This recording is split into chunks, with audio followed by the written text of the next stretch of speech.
ավելի արագ, հարմար և հասանելի։ Vivaro Mobile, կայքի բոլոր հնարավորությունները քո բջջայինում։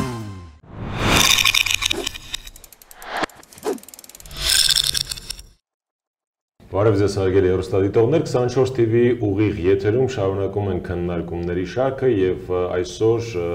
անդրադառնալու ենք Հայաստանի ներքաղաքական զարգացումներին իմ բանախոսների հետ քաղտեխնոլոգ Կարեն Քոչարյան եւ քաղաքագետ Թայք Սուքիասյան։ Շնորհակալություն պարոն Այք հրավերն ընդունելու համար։ Առաջին հարցը երկուսիդ էլ, հա, այս ընտրությունների արդյունքների մասին պետք չէր լինել փորձագետ, որպեսզի հասկանալ առնվազն որ այն երկու ուժերն են անցնելու, եւ առաջինը եւ երկրորդը։ Այսինքն սպասելի բաները շատ էին։ Ասացեք, խնդրեմ, ինչն էր ձեզ համար անսպասելի։ Ինձ համար կոնկրետ անսպասելի էր հաճելի զարմացրեց դաշնակցությունը, որը իմ սպասվածից ավել, թեև չանցավ, բայց իմ սպասվածից ավել ձայն տարավ։ Եվ ես մտածում եւ կարծում էի, որ հանրապետական այնուամենայնիվ շատ չէ, բայց 5%-ը կանցնի, հանրապետական չանցավ։ Երբ թե այս երկուսը մնացածը իրոք որ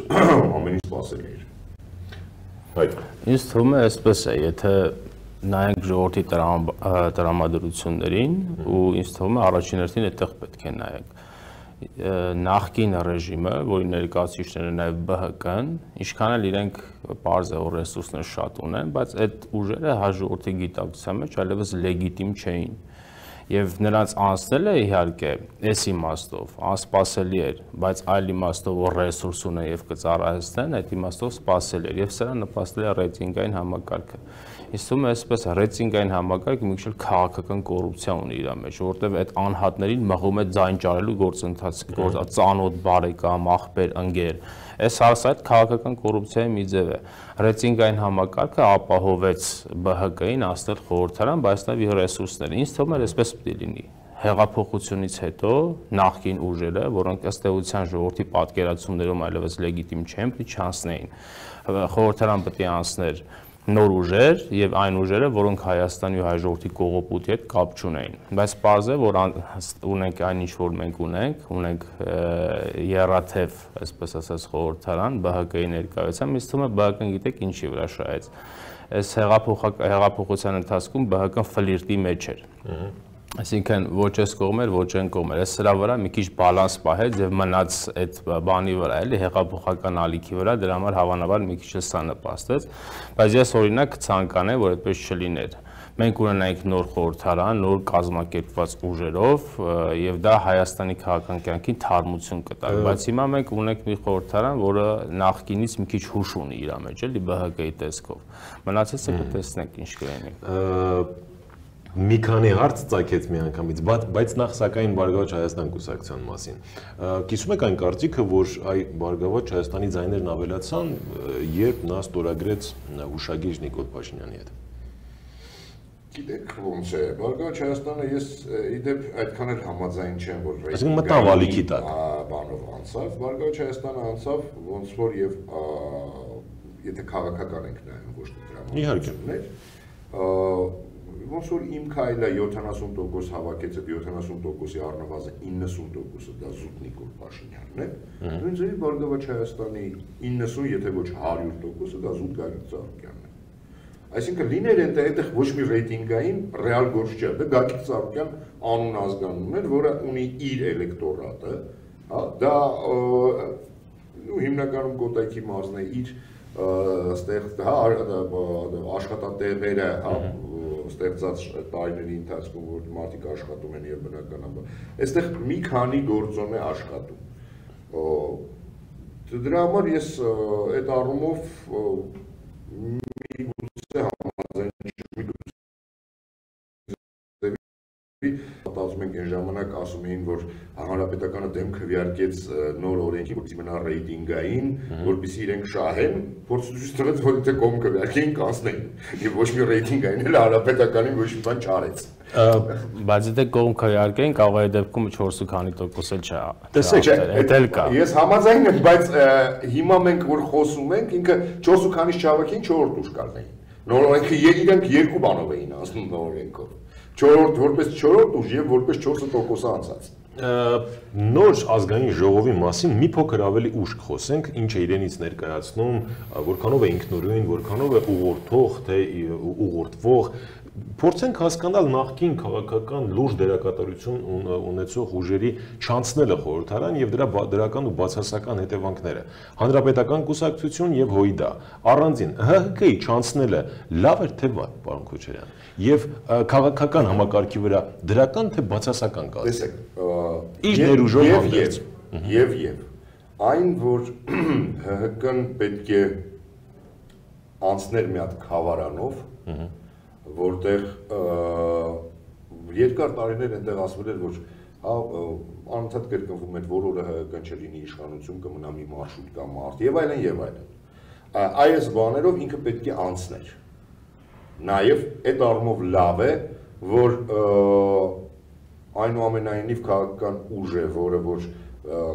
պատասխանատու է գոնե վերջին 10, իսկ եթե ոչ 20 տարիների համար, որ բերել հասցրել է երկիրը այս վիճակին, եւ այն, որ չանցավ, այդ առումով լավ է։ Ինձ համար վատ է այնուամենայնիվ, որովհետեւ սա պետություն է, ոչ թե իմ ու քո գործագործ չենք խաղում, որ այնտեղ կային կադրեր, որի վրա այս նույն պետությունը բավականին լուրջ ծախսեր է արել, պատրաստել է, հասցրել է ինչ-որ մի մակարդակի մասնագետների, այդ թվում նաև քաղաքական ոլորտի, արտաքին ոլորտի, որոնց ես ծառայությունը այս պետությանը պետք կլիներ։ Եվ պատահական չի, որ շատ-շատերին, ես անգամ անուններ կարող եմ տալ, որոշներին կտամ, որոշներին չեմ տալ, նույն այսօրվա իշխանությունը, օրինակ Վաչե Գաբրելյանին երկար ժամանակ առաջարկ է արվել մնալ կամ համագործակցել նոր իշխանությունների հետ, այսինքն կան այնտեղ այնուամենայնիվ կադրեր, որոնք պետք են պետության։ Այս առումով վատ էր, որ չանցան։ Մյուս առումով, ասեցի արդեն, լավ է։ Նույնը ՀՅԴ-ի առումով, ՀՅԴ-ն ինքը իրենով, տեսեք, եթե մենք համեմատենք այլ չանցած ուժերի հետ, ՀՅԴ-ն ես առիթ ունեցել եմ ասելու, որ ինքը նման չէ մնացածին, որովհետև այնուամենայնիվ իր կառույցները համաշխարհային են, ինքը համահայկական է, եւ ՀՅԴ-ն չի կորելու, ՀՅԴ-ն պարզապես ռեստարտ է լինելու, ինքը վերաիմաստավորելու է իր վերջին 15 տարիների կատարած քայլերը եւ արդեն լրիվ նոր դեմքով ներկայանա հաջորդ ՀՅԴ-ի մասին հաջորդ հարցում ամեցեք քրակեն։ Իսկ ում լավը վատը գիտեք մի քիչ շաշակի հարց է։ Օբյեկտիվ է։ Քաղաքական համակարգի բացասական թե դրական ազդեցություն։ Դրական, իհարկե դրական։ Նախ սա օբյեկտիվ գործընթաց է, իրենք որ չեն անցել, այսինքն մենք այդ օբյեկտիվությունից չանցնենք, էլի սուբյեկտիվ ոլորտ։ Այն որ չեն անցել, դա օբյեկտիվ գործընթաց է։ Հիմա տեսեք քաղաքական կյանքի վրա բնականորեն որ դրականորեն է ազդելու, որտեղ դուք պատկերացնում եք, ասենք ՀՀԿ-ն անցնելու է։ Այս ժողովրդի տրամադրությունը ինչ է լինելու, ով կարող է բացատրել ինչպես անցավ ՀՀԿ-ն։ Այսինքն քաղաքական կյանքի մեջ փորձագետ եք եւ խոսում եք ժողովրդի անունից։ Դե հիշեցնեմ ձեզ, որ ժողովրդի շուրջ 60,000-ը քվեարկել է նույն ՀՀԿ-ի օգտին։ Դե ես ձեզ ասեցի։ Ժողովուրդ է թե ոչ այդ 60,000։ Հա, իհարկե ժողովուրդ է։ Հետևաբար եկեք չանտեսենք այդ։ Չենք անտեսում, բայց դա քաղաքական կյանքի առումով տեսեք, այդ ուժը ժողովրդի մեծ հաշվով ամսի 2-ի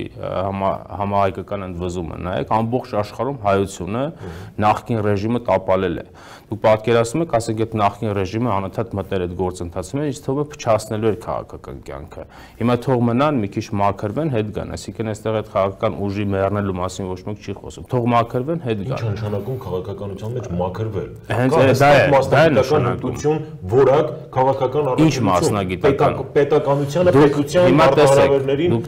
ծառայելու դուք տեսեք մի բան ասեմ։ Դե թող ծառայելին, են 20 տարի իշխանության է եղել։ Դուք մասնագիտական ներուժ ունեք։ Դա մասնավոր դեպք է։ Եթե դուք համաձայն եք թե ոչ որ կան իհարկե կլինեն, ով է ասում։ Հետևաբար այդ քաղաքական միավորը, այդ ուժը կարող է պիտանի լինել թե ոչ։ Եթե կարող են պիտանի լինել, Հայաստանի 20 տարվա կյանքը իրենց ձեռքում եղել, թող պիտանի լինեին։ Եթե պիտանի չեն եղել, հիմա ինչի՞ պիտի պիտանի լինեն։ Լավ։ Այսինքն դուք մի վարքյան, չէ, օբյեկտիվ է, լավ է, վատ է, դա ճաշակի է, խոլաստիկա է, էլի, այդ կարելի է այդ բանը դրա վերաբերել անընդհատ բանավիճ է, բայց դա օբյեկտիվ գործընթաց է։ Իսկ ՀՅԴ-ի հետ կապված թույլ տվեք մի բան ասեմ։ Ես շատ ցավում եմ իհարկե, որ հոյդան այս ընթացքում ժողովրդի պատկերացումները շատ է թուլացել, բայց Հայաստանի քաղաքական կյանքի ամենավտանգավոր նաև պատասխանատուներից մեկը հոյդան է։ Ինչի համար։ Տեսեք, հանրապետական կուսակցությունը մեծ հաշվով օլիգարխիկ կառույց էր։ Հոյդան սոցիալիստական բևեռ էր, չէ՞, դա դասակարգային կուսակցություն էր։ Երբ որ ստեղծվեց կոալիցիան, Հոյդայի եւ Հանրապետականի կոալիցիան Հայաստանում թույլ չտվեց, որպեսզի առաջանա սոցիալիստական շարժում, սոցիալիստական բևեռ, այսինքն կար օլիգարխ եւ կար աշխատավորի շահերը պաշտպանող կուսակցություն եւ սրանք ամուսնացան իրար հետ։ Սա սարսափելի բան է, այսինքն Հայաստանի քաղաքական կյանքը հետեղ է մերձվել։ Եթե Հոյդան օրինակ չմտներ կոալիցիայի մեջ, այդ սոցիալիստական բևեռը նա ուժեղացներ, Հանրապետականը երբեք այսքան չէր լկտիան այս ընթացքում։ Հետևաբար Հայաստանի քաղաքական կյանքի մերձնելու գործում հավանաբար ամենամեծ վնասը տվել է Հոյդան։ Հանրապետականը այսպես թե այնպես հասկանել է, դա օլիգարխիկ կառույց է մեծ հաշվով։ Բայց ինչու սա աշխատավոր զանգվածի պաշտպանը գնաց ամուսնացավ իրեն հարստահարողի հետ։ Հետևաբար իրենց խնդրեմը նաև այստեղ է։ Բայց թող մաքրվեն, այդ ուժը կարևոր նշանակություն ունի։ Ավելացնեմ, մի փոքր ավելացնեմ, այլ որ ասեց սոցիալիստական, այո, Հոյդան լինելով փաստացի սոցիալիստական կուսակցություն, սոցինտերնի անդամ, վերջի 10 տարին, 15 տարին, ես պարզապես մոռացա ասեմ, որ այդ վերջին մեկ շաբաթը նախընտրական կառուցարշավի Հոյդան վերջի 15 տարում առաջին անգամ այդ վերջի մեկ շաբաթը հիշեց, որ իրանք սոցիալիստական են եւ սկսեց կառուցել սոցիալիստական գաղափարներ, այսինքն սոցիալականի վրա նաեւ այդ շեշտը դրեց, ինչը բերեց, ես կարծում եմ նաեւ դա բերեց այն վարկանիշի բարձրացման, որը ես ասում եմ, ես ավելի քիչ էի սպասում, բայց ստացան 3.9։ Ես կարծում եմ իրենք ընդհանրապես մոռացել էին, որ իրենք սոցիալիստական կուսակցություն են։ Ոչ թե լինելով սոցիալիստական, այլ պարզապես մոռացել էին։ Իրանք այդ գաղափարները ընդհանրապես չէին հնչեցնում։ Հոյդայի չանցնելը որևէ կերպ սփյուռքի հետ հարաբերություններում, համահայկական կառույցներում, հատկապես մեր հայրենակիցների, ովքեր ապրում են դրսում, ներդրումներ կատարելու առումով կազդի թե ոչ տրամադրությունների վրա։ Կարող է մի փոքր, բայց ինձ թվում է կա նաև դրականորեն։ Եթե մենք կազմակերպել ենք նորմալ իրավական պետություն, լեգիտիմ իշխանություն ենք ունենալու, այդ սփյուռքը օբյեկտիվորեն գալու է։ Իհարկե Հոյդան այն ժամանակ օգնում էր, քանի որ ոչ մեկ չէր ուզում Հայաստանում ներդրում անել, գնում են իրենց կառույցներով ներդրում էին բերում։ Բայց հիմա եթե երկիրը վերականգնվելու է, դառնալու իրավական պետություն, արդար պետություն, ես վստահեցնում եմ, որ այդ ներդրումները առանց Հոյդայի էլ կգան։ Համաձայն չեմ ընդհանրապես, ավտոմատ ոչ մի բան չի լինում, որովհետև հայս 1000 անգամ այս վերջի 6 ամիսը ասում եմ, այո, կոռուպցիայի դեմ պայքարը անհրաժեշտություն է, այո, արդարության վերականգնումը անհրաժեշտություն է, այն, որտեղ շատ ներողություն արտահայտությանս համար պարզապես բարդակ է դա երկրում, այդ ոլորտներում, բայց դա անհրաժեշտ, բայց ոչ բավարար պայմանն է տնտեսության զարգացման։ Բայց դա հիմքն է, չէ՞։ Դուք դա հանեք, ոչ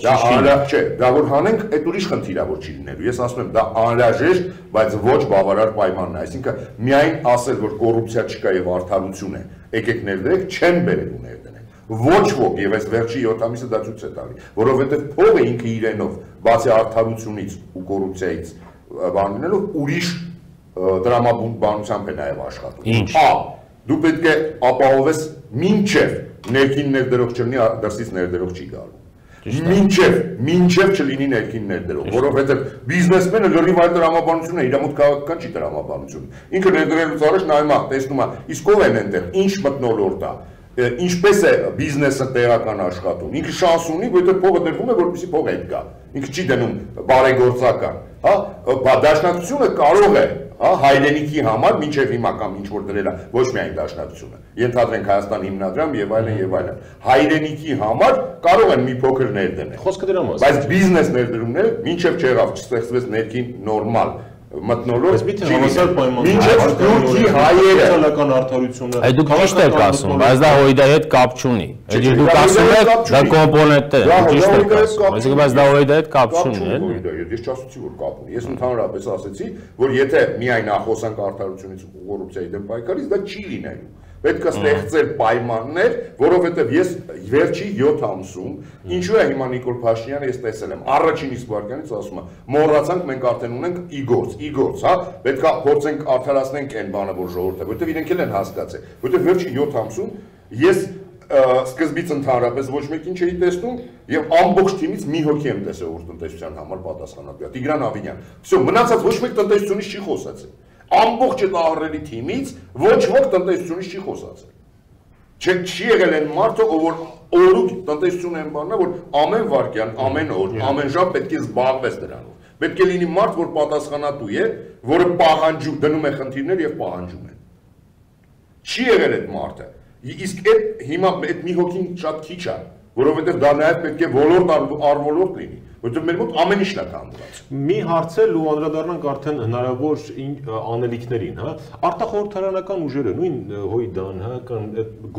գործելու ինչ տիրույթ ունեն քաղաքական կապիտալ, հասարակական հենարան, քվեարկությանը մենք ականատես եղանք, որ քիչ բայց ունեն։ Սա հնարավոր է կապիտալիզացնել։ Ճիշտ աշխատելու դեպքում իհարկե հնարավոր է, քաղաքականությունը այդպիսի բան։ Բայց դրա հետ մեկտեղ զուգահեռ պետք է խոցելի դարձնես իշխանությանը, այդ խոցելիության տեղը, տիրույթը կա, Առայժմ չկա։ Առայժմ իրանք են հələ խոցելի, որ ասում հələ մենտով իրաց նայեն հայրու մեջ, հետո նոր ուրիշներին խոցեն։ Բայց իշխանությունը այդպիսի բան է։ Ես այսօր մտածում էի, որ Ինչ բան է, միշտ խոցելի։ Բացարձակ, գրեթե միշտ խոցելի է, գրեթե շատ դեպքերում, տեսեք բացարձակ իշխանությունը, որը արդեն ստացավ, ես սա արդեն կոչ եմ անում նոր իշխանությունների։ Ինքը շատ նման է, դեռ կյանքում չեմ օգտագործել, բայց հասկանում եմ, որ ինքը շատ նման է շատ ուժեղ նարկոտիկի։ Հա, բացարձակ իշխանությունը կայֆ է տալի, բայց ներսից քայքայում։ Իրանք հանգստացնում է օթերով ահանում, բայց ինքը քայքայում է առողջությունը։ Դրա համար շատ զգուշ է պետք է վարվել այդ բացարձակ իշխանությանը։ Կա այդ զգուշավորությունը։ Այո, իհարկե կա, բայց դա առաջին հերթին կախված է ուժերի քաղաքական կազմակերպման ձևից եւ բովանդակությունից, բայց նաեւ կախված է իշխանության գործունեության։ Հավանաբար այս բացարձակ մեծամասնությունը, որ իրենք ստացել են, իշխանությանը վնասելու է իհարկե։ Սա պարլամենտարիզմը խնդրեմ ունի, նայեք, պարլամենտական համակարգերը բացարձակ մեծամասնություններ չեն սիրում եւ հատկապես չեն սիրում իշխանություն, ընդդիմություն, այս մեխանիկական հակադրությունները։ Տեսեք, մեր ամբողջ քաղաքական կյանքը բերվեց դրան։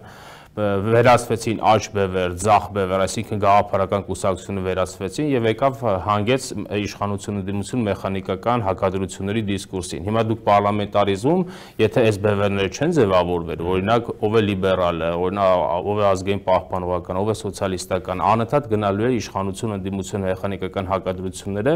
ես դուք գիտեք, ընդդիմությունը Հայաստանում խորհրդանում բացառությամբ 90-ականների Դե մեզ մոտ հա այդպես վրան գրելով չէ, էլի գրես վրա ընդդիմություն, դառնաս ընդդիմություն։ Բական է։ Ну կոալիցիա Փաշինյան։ Բական եղել է իշխանություն ընդդիմություն ճիշտ է ասում, այնտեղ գաղափարական չի եղել։ Չէ, պարլամենտարիզմի ինստիտուտ որպես այդպեսին չի եղել, բայց դրա մասին է։ Բայց հիմա այդ իշխանություն ընդդիմություններ չկա։ Այսինքն պարլամենտում ով է ընդդիմություն։ Բական է, բական պետք է ընդդիմություն դառնա։ Բանը դուք ծիծաղում եք։ Հա, իհարկե, դեպպես է ստացվել, այո։ Էդմոն Մարուկյանն էլ հայտարարում է, որ մենք կարող է նաև իմ քայլի մեջ է ծնվելի ընդդիմությունը, ես արդեն 1 ամիս է ասում եմ։ Կարող է ներսից Ճական Քոչարյան ասելով հայտարարելով է ընդդիմություն լինում կամ ոչ։ Չէ, ասում ծնվելու է, իրենք իրենց մեջ ծնվելու է։ Տեսեք, յուրաքանչյուր իշխանություն անցնում է 3-4 էտապ։ Առաջին էտապը դա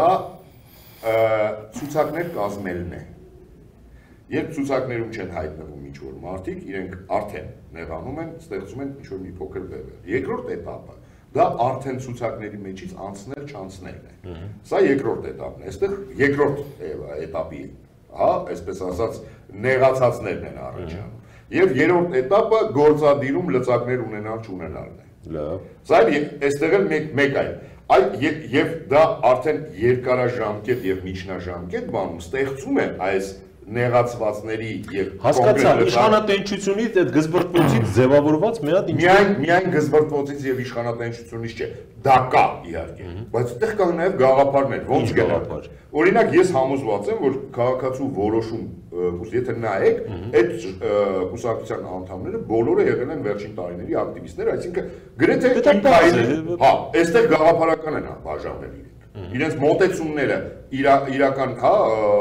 հարցեր լուծելու մեխանիզմների եւ այլն այս հարցով մոտեցումները տարբերվում են եւ քաղաքացու որոշման այդ բանը առանձնացած ազգային ժողովում որ ուժն է ազգային ժողովում ազգային ժողովում ես ֆորմալ առումով դա Բարգավաճ Հայաստանն ու Լուսավոր Հայաստանն են ֆորմալ առումով Ֆորմալ առումով նայեք, ԲՀԿ-ն է։ Պարտադրված չէ 70% իշխանությունը մեկ է պետք է ընդդիմություն լինենք։ Չէ, եթե իրանք իշխանություն չեն, ընդդիմություն են, այդպեսին է դա, ես ձեր կլասիկ ցավը տանեմ, կլասիկ քաղաքականության մեջ այդպես է։ ԲՀԿ-ն է, Լուսավոր Հայաստանը ընդդիմություն չի կարող դառնալ, որտեղ Լուսավոր Հայաստանը լիբերալ է, ՔՊՆ-ն է լիբերալ։ Հիմա իրանք ինչի՞ պիտի ընդդիմություն դառնան։ Ընդդիմություն է դառնալու ԲՀԿ-ն, բայց ԲՀԿ-ն օրինակ ինձ համար թարապես անհասկան է, իսկ գաղափարախոսությունը որ։ Կարելի է ասել, որ մենք չունենք։ Չէ, ինչի, գաղափարական ընդդիմություն։ Գաղափարական ընդդիմություն մենք միշտ չենք ունեցել, որովհետև մեր կուսակցությունը գաղափարական տեսք չունեն մեծ հաշվով։ Ներողություն, նախկին ազգային ժողովը ելք դաշինքը բացարձակապես որևէ բանում համաձայն չէր հանրապետական կուսակցությունը։ Բայց դա ինչ է նշանակում։ Բայց դա հեչ լավ բան չի։ Գաղափարական ընդդիմություն չի։ Ես հիմա հարց եմ տալիս։ Դա մեխանիկական ընդդիմանալու բան է։ Իմ քայլը դաշինք, Բարգավաճ Հայաստան, Լուսավոր Հայաստան։ Իմ քայլը ունի հուշագիր Բարգավաճ Հայաստանի հետ, հետևաբար կիսում է հեղափոխական գաղափարները։ Բայց հիմա Լուսավոր Հայաստանը չասեմ, թե ընդամենը 1 տարի առաջ ինչ դաշինք։ Չէ, բայց ցիկլը փակվել է։ Ցիկլը փակվել է, այո։ Հիմա խորհրդանական տարբերություն տեսնում եք։ Չէ, գաղափարական այս բանը ասեց, Լուսավորի հետ չէ, իսկ ԲՀԿ-ի հետ կա, իհարկե կա։ ԲՀԿ-ն ինքը իրենով կապ չունի, ինչ է, ավելի շատ սոցիալիստական կուսակցություն է։ Համաձայն մասին լսել եք, որ իրենք ասեն, որ մենք Չէ, սոցիալիստական իրենք սոցիալիստական չեն, իրենք չեն հայտարարել, որ իրենք սոցիալիստական են։ Իրենց գործունեությունը եղել է սոցիալիստական։ Իրենք այդ մասին չգիտեն։ Չէ, իրենք դրա մասին գիտեն, չգիտեն, դա այլ խնդիր է։ Բայց իրենք այն բոլոր քայլերը 2006 թե 7 թվականին ստեղծվել է, մինչև այսօր բոլոր քայլերը ավելի շատ ուղղված են եղել սոցիալական ուղղվածության։ Ճիշտ է թե չէ։ Համաձայն եք թե չէ։ Հետևաբար ես չեմ ասում իրենք ինչ են հայտարարում։ Ես ասում եմ ըստ էության այդ կուսակցությունը եղել է սոցիալիստական։ Այս երկուսը ավելի շատ լիբերալ են։ Հետևաբար եթե խոսում ենք գաղափարների առումով այստեղ կա անդիմություն։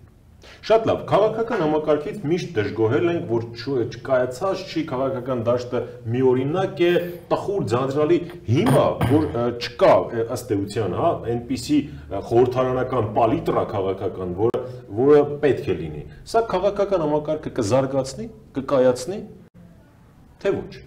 Պիտի որ նայեք, նախ առաջին հերթին դա կախված է նրանից, մեր երկրում վերջը կուսակցություններ կձևավորվեն, թե չէ։ Նույնիսկ իմ քայլը նայեք, դա կուսակցություն չի, շարժում է։ Իրենք շարժումով են մտել խորհրդարան։ Տեսեք 96 թվականից հետո, երբ որ առաջին անգամ Հայաստանում ընտրությունները կեղծվեցին, Հայաստանի քաղաքական կյանքը այլասերվեց։ Կուսակցությունները վերացան եւ վերածվեցին շահերի խմբերի, դա տերմին է։ Իրականում կուսակցությունները մեծ հաշվով չեն եղել, իսկ պարլամենտարիզմը պահանջում է հստակ զարգացած կուսակցության ու կուսակցական համակարգ։ Ձեր ասածը կլինի մի դեպքում, երբ որ մեր կուսակցությունները կայանան, բայց այդ դեպքում այդ կուսակցությունը գաղափարական տարբերություններ պետք է ունենան։ Այս պահին չունեն։ Եվ ես հույս ունեմ, որ դա պիտի լինի, եթե դա չեղավ, խորհրդի պարլամենտարիզմը կփլվի, տեսեք հետաքրքիր բան կա, կիսանախագահական հանրապետության դեպքում կա պարլամենտ եւ նախագահ, սրանք գոնե իրար հավասարակշռում են, ասեք սա մի սխալ որանում է նախագահ ինստիտուտը գոնե դզում է կամ հակառակը, հիմա սա չկա կամ մի հատ խորհրդարան, այս խորհրդարանը լավ աշխատելու համար պետք է ունենա զարգացած կայացած կուսակցություն, ինչը մեծ հաշվով մենք չունենք։ Բայց քանի որ Թավշյա հեղափոխությունից հետո, որը ժողովրդական հեղափոխություն է, մենք ունենք օրինական լեգիտիմ ընտրություններ, ինչի համար մենք մեզ շնորհավոր ենք, մենք հույս ունենք, որ պետք է խորհրդանական ձեր ասած պալիտրան, այսինքն գույները, քաղաքական գույները առաջան, եթե չառաջանա, սա էլ է փլվելու։ Այսինքն դա կախված է կուսակցություն, իրական կուսակցությունների գոյությունից։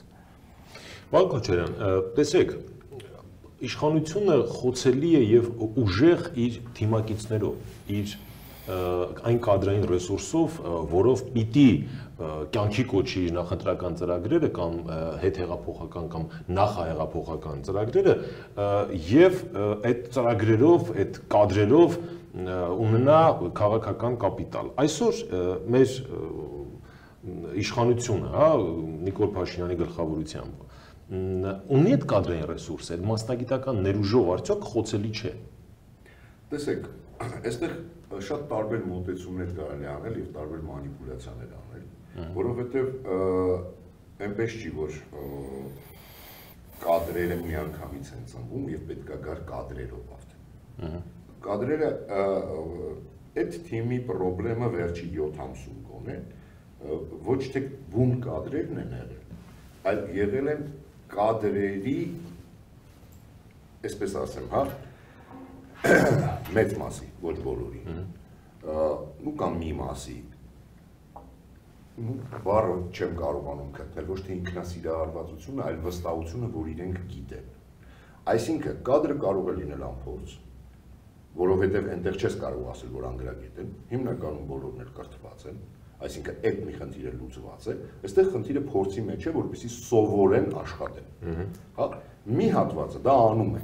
այդ կադրերի եւ մեծ հաշվով այնտեղ որ իրենք ունեն հաջողություններ, հենց դրա հաշվին է, որովհետեւ ոչ ոք էլ փորձ չի ունեցել կառավարման։ Բայց մի հատվածով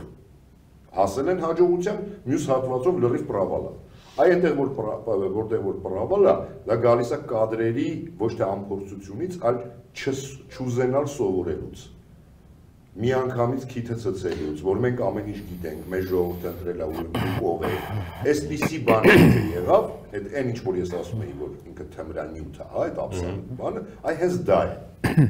Երբ կորցնում են իրականության հետ կապը, որտեղ առանց հասկանալու, որ այդ ժողովուրդը, այնտեղ հասկանալի է, որ փորձառու Նիկոլ Փաշինյանն է, որ ձայները Նիկոլ Փաշինյանն են, թող իրենք իրենց չխաբեն, որ այդ ձայները իրանցն են, ու փորձեն հասկանան, որ այդ ձայները իրենց համար ընդհանրապես ավանս է, որպեսզի իրենք սովորեն աշխատել։ Թե չէ, ասել, որ այս ինչ կադրեր, նախ այդ կադրերին ես կարծում այդ հարցը լուծվող հարց է։ Չլուծվողը նա է, եթե չեն ուզում սովորել։ Ի վերջո փորձով չեն ծնվում, փորձը ձեռք են բերում ընթացքում։ Շատ լավ։ Հիմա ազգային ժողով ունենք, որի գրեթե կեսը նորեկներ են։ Մենք ինչ ենք ակնկալում այդ ազգային ժողովից։ Տեսեք, այդ ազգային ժողովը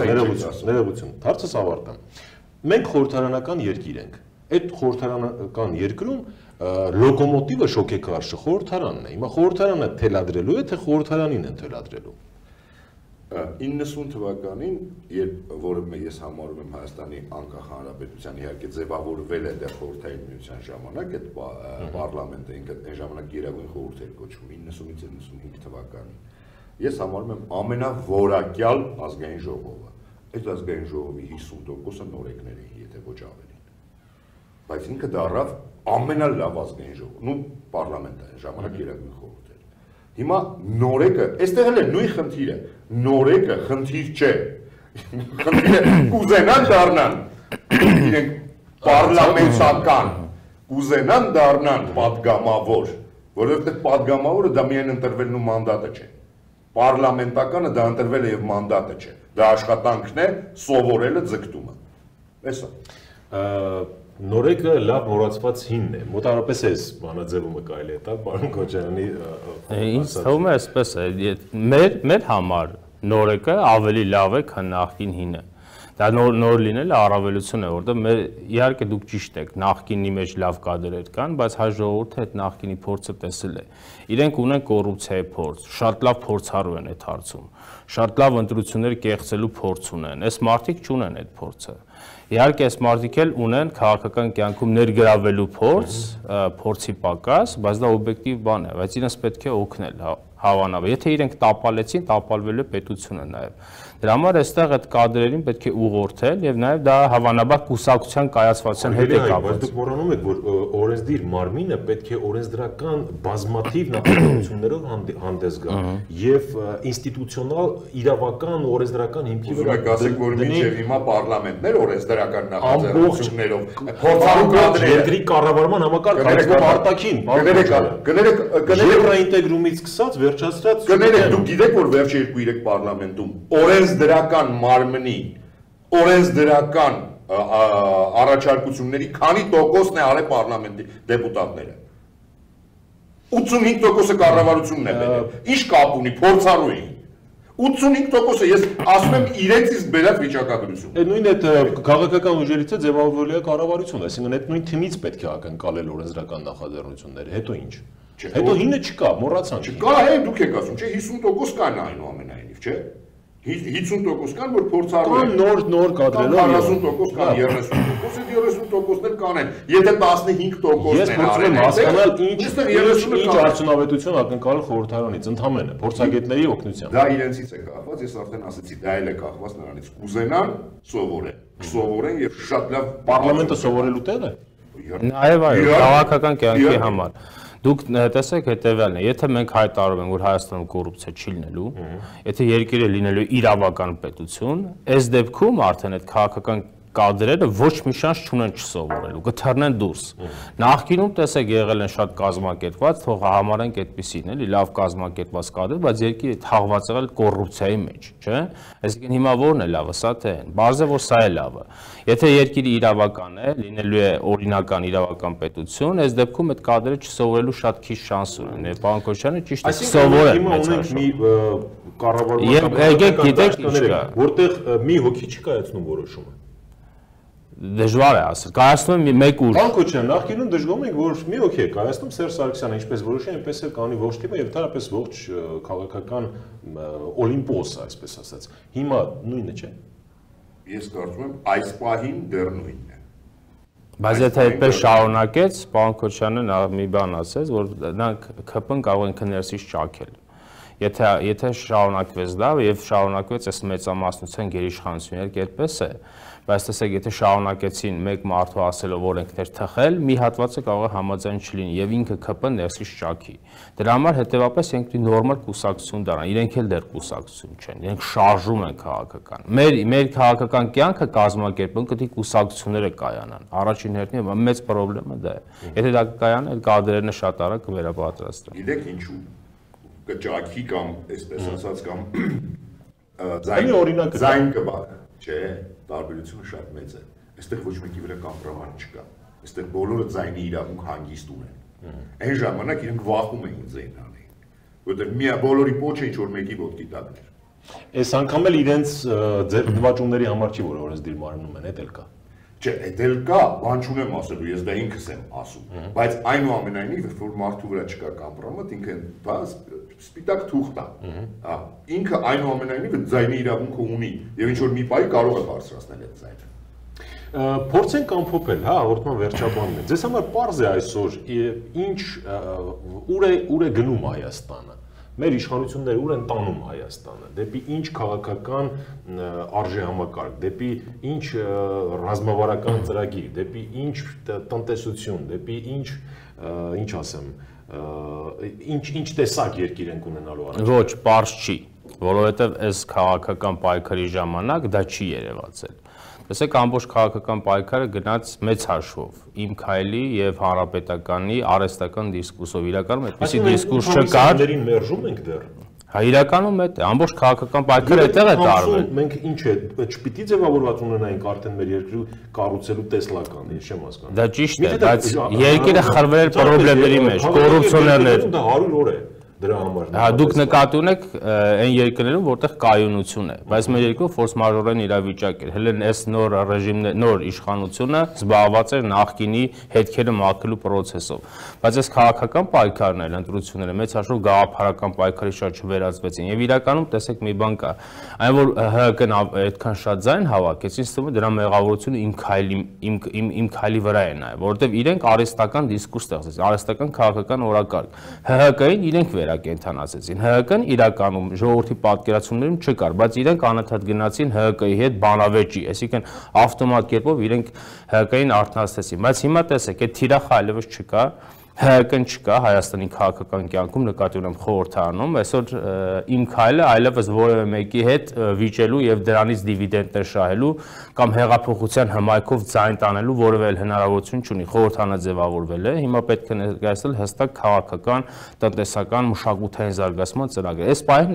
իմ քայլը ծրագրերը չունի։ Այսինքն գաղափարական տեսքը ուր է գնալու Հայաստանը, արդյունաբերական երկիր ենք մենք լինելու, այս ազատական շուկայական հարաբերությունը մնալու են չեն մնալու, այդ հարցերը դեռևս չկա, բայց ժողովուրդը ինձ թվում է մի քանի օրից, մի շաբաթից 10 օրից այդ պահանջը դնելու է։ Ես կարծում եմ այդ պահանջը արդեն դրված է, այո, չկա, ավելին շատ շտապ մինչև կառավարության, այսինքն արդեն պետք է եւ մարտավարական եւ առավել ևս ռազմավարական ծրագրեր մշակվեն եւ ներկայացվեն հանրությանը, հակառակ պարագայում այն ինչը իրենք սպասում են ավելի ուշ կամ ինչ-որ փորձագետներ կգա շատ ավելի շուտ։ Եվ իրենք կարող են հասկանալի կասեք ինչի մասն է խոսքը։ Հաստատության մասին է խոսքը։ Հա, որովհետև ճիշտ է ասում, ես լրիվ այդ հետ համաձայն եմ, որ եթե մինչև հիմա կար ՀՀԿ եւ կար ում մատնացույց անել, հիմա երբ չկան արենայում հաստատի հանրապետականը, եւ չկա որևիցե մեկին մատնացույց անելու, ընդհանրապես կարելի է հիշեցնել եւ դրա մեջ կան եւ օբյեկտիվ եւ սուբյեկտիվ բաներ, որ այո, երկիրը 20 տարի քանդվել է, բա ուզում էիք երկու ամսում, չէ, երկու ամսում չեք ուզում։ Հասկանում, գոնե adekvat մարդիկ հասկանում են, որ երկու ամսում կամ մեկ տարում, հա, երկիրը չի կարող դառնալ Սինգապուր։ Դառնալ ոչ, բայց դրա ճանապարհի մասին է խոսքը, այսինքն այստեղ խնդիրն է անում են, պետք է կարողանան ցույց տալ այն ճանապարհը, որպեսզի մարդիկ ոչ միայն լսեն, այլ տեսնեն, որ մենք արդեն գնում ենք, այդ սկսել ենք քայլել այդ ճանապարհով։ Սա է խնդիրը, առաջնային խնդիրը նոր իշխանությունների եւ նոր կառավարության։ Օրինակ, շնորհակալություն։ Քննարկմանը մասնակցելու համար ամեն ինչ ցույց կտա ժամանակը, սա դասական արտահայտություն է լրագրության մեջ, բարեկամներ, 24 TV-ի ուղիղ եթերում ենք, մենք շարունակենք հետևել ներքաղաքական զարգացումներին եւ այդ զարգացումների մասին ծավալել քննարկումներ, այսօր եւս այն տեղի ունեցավ, քննարկմանը մասնակցում էին քաղտեխնոլոգ Կարեն Քոչարյանը եւ քաղաքագետ Հայկ Սուքիասյանը։ Շնորհակալություն նաեւ ձեզ ուշադրության համար, կհանդիպենք վաղը։